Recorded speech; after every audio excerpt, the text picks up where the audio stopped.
proses saya dari nggak tahu menjadi tahu itu ya karena saya rajin nyimak, rajin baca. Jadi tidak langsung saya bawaan lahir langsung pinter wifi, itu nggak ada.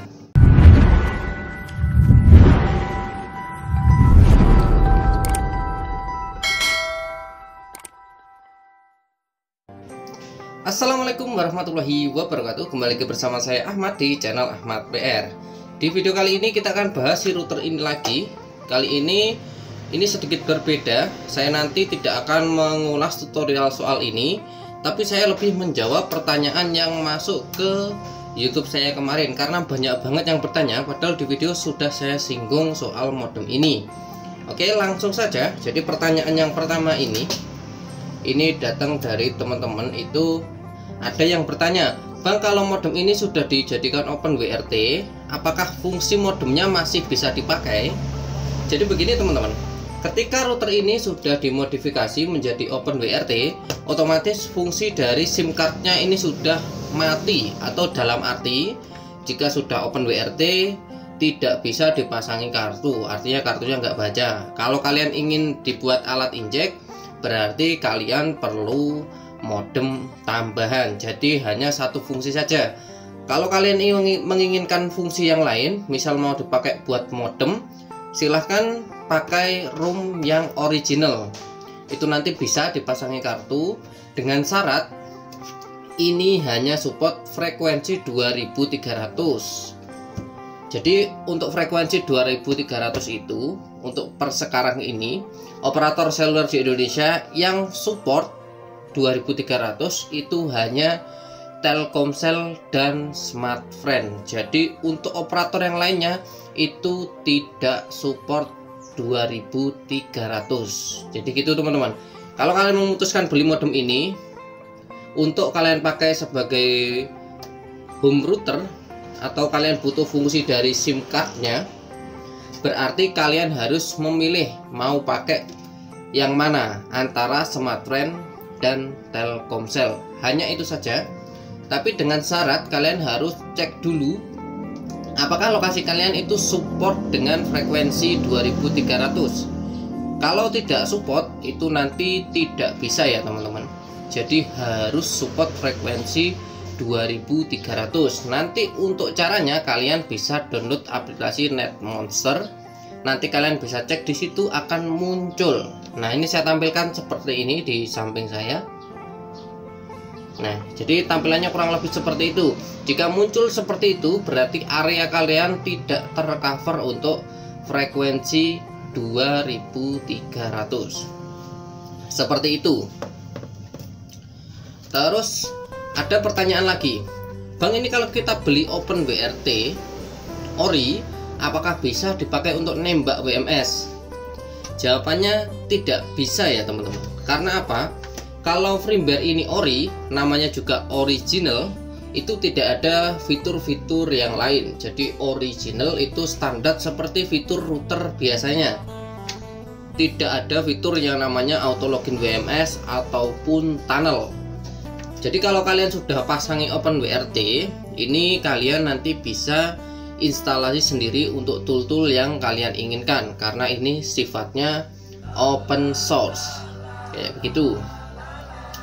Terus ada lagi pertanyaan ketiga, Bang, ini jangkauan wifi nya jauh atau enggak? Jadi begini teman-teman, seperti yang kalian tahu dari fisiknya, si modem ini tidak memiliki antena eksternal. Jadi kalian jangan terlalu berharap untuk jangkauan wifi-nya ini bisa jauh atau tidak, karena antenanya ini hanya antena internal. Otomatis untuk jangkauannya itu tidak jauh teman-teman. Jadi kalau kita bandingkan dengan router sekelasnya seperti ini, nah ini ya contoh, saya compare dengan TP-Link. Ini masih menang TP-Link untuk jangkauan wifi-nya. Karena apa? Karena TP-Link ini memiliki dua antena eksternal, sedangkan Bolt ini tidak ada ya teman-teman. Jadi seperti itu. Terus ada lagi pertanyaan selanjutnya soal si router ini, Bang, apakah router ini gampang panas? Jawabannya iya. Seperti prosesor ya sudah sebutkan, ini menggunakan MediaTek MT7621 dengan fabrikasi yang masih 28 nanometer kalau nggak 48 nanometer. Dengan fabrikasi sebesar itu, otomatis dia akan panas. Jadi ini sama, kurang lebih sama kalau kalian menggunakannya untuk tunneling, dia akan terasa panas. Tapi kalau hanya difungsikan sebagai router ataupun access point, kan tidak terlalu bekerja CPU-nya. Itu menurutku suhunya standar router aja, nggak terlalu panas lah. Masih panasan router ini kalau hanya sama-sama digunakan untuk fitur standar. Antara kedua router ini saya rasakan lebih panas si router ini. Ini kalian tahu ya, ini adalah ZTE H108N. Kayak begitu. Oke, kita akan jawab pertanyaan yang terakhir. Nah, Bang, apakah ini kalau kita beli ori itu sudah unlock? Tidak ya teman-teman. Jadi sesuai deskripsi dari seller, itu kalau kalian beli ini yang masih ori, ini OS-nya masih bold, belum bisa dipasang SIM card lain. Jadi kalian harus modifikasi sendiri.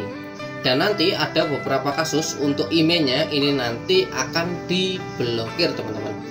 Nah, gimana untuk aktivasinya? Kalian bisa ke Grapari langsung atau chat customer service Telkomsel untuk register email ini. Kalau emailnya keblok, otomatis dia tidak bisa menangkap jaringan seluler yang ada di sekitar kalian. Kayak begitu. Oke, jadi pertanyaan-pertanyaannya itu saja yang sudah saya rekap.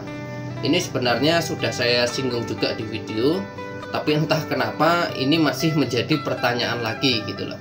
Jadi yang kadang membuat saya heran itu di Indonesia, ketika sudah ada konten, sudah ada yang menjelaskan, itu nggak disimak gitu.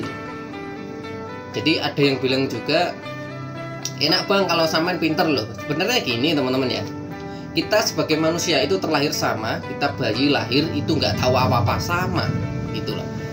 Jadi sebenarnya itu tadi, inti dari belajar adalah kita harus mau melihat dan mendengar. Melihat apa dengan kita nyimak, terus kita dengerin baik-baik, ya itu aja kuncinya belajar. Sebenarnya poinnya di situ. Jadi sekedar info saja teman-teman, saya pun itu tidak di jaringan basicnya teman-teman. Jadi saya sekolah dulu STM itu saya ngambil teknik pengelasan teman-teman. Jadi tidak ada sangkut pautnya dengan jaringan sama sekali. Tapi karena saya pengen belajar, akhirnya dalam 2 tahun ini saya benar-benar niat belajar. Ada tutor saya tonton, saya pelajari. Nah, akhirnya saya bisa seperti sekarang ini. Jadi proses saya dari nggak tahu menjadi tahu itu ya karena saya rajin nyimak, rajin baca.